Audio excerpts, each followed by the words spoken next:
আসসালামু আলাইকুম সুপ্রিয় শিক্ষার্থী বন্ধুরা, আমরা ইতিমধ্যে থিওরি অফ ইকুয়েশনের বিভিন্ন টপিক শেষ করেছি। তো আজকে আমরা পেয়ার অফ স্ট্রেট লাইন এর গুরুত্বপূর্ণ কতগুলো এমসিকিউ নিয়ে তোমাদের মধ্যে আলোচনা করব। এখন x square plus 2xy plus y square সমীকরণটি কি নির্দেশ করে, অর্থাৎ এই সমীকরণটি কি নির্দেশ করে এটা আমাদের বের করতে হবে।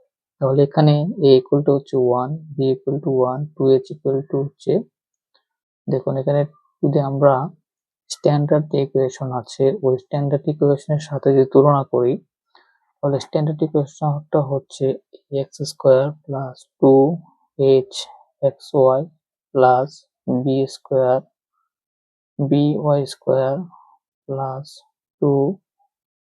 2gx প্লাস 2fy প্লাস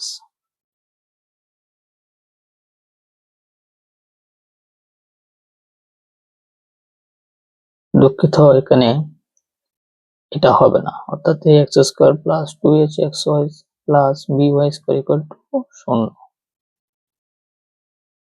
এখন এই স্ট্যান্ডার্ড সমীকরণের সাথে যদি আমি এই সমীকরণটাকে তুলনা করি, তাহলে a ইকুয়াল টু হচ্ছে 1, b ইকুয়াল টু হচ্ছে 1, 2h ইকুয়াল টু হচ্ছে 2, তাহলে h ইকুয়াল টু হবে কত 1।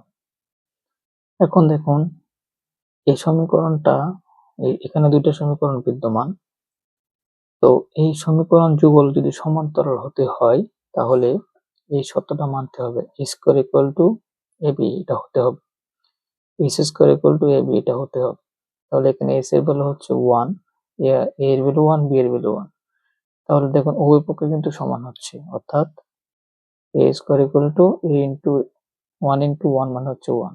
তার মানে এইখানে যে সমীকরণটা আছে এই সমীকরণ দুইটা সমান্তরাল।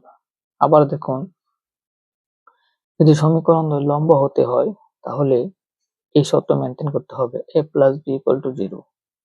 তাহলে এখানে a এর ভ্যালু হচ্ছে 1, b এর ভ্যালু হচ্ছে 1, যোগ করলে কত হয় 2 হয়, এটা 0 এর সমান নয়। অর্থাৎ এই দুটা, এখানে যে দুটো লম্ব সমীকরণ নির্দেশ করতেছে এই সমীকরণ দুটো একে অপরের লম্ব হবে না। আবার দেখুন h square equal to ab যদি হয় তাহলে এই রেখাদ্বয় কি হবে, অভিন্ন হবে, রেখাদ্বয় কি হবে, অভিন্ন হবে। তাহলে এখন দেখুন, অর্থাৎ রেখাদ্বয় অভিন্ন হওয়ার শর্ত হচ্ছে h square equal to ab, তাহলে এখানে 1 ইকুয়াল টু কি হয় 1 হচ্ছে।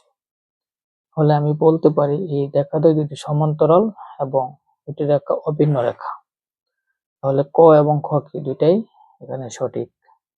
তো আশা করি আপনারা বুঝতে পেরেছেন।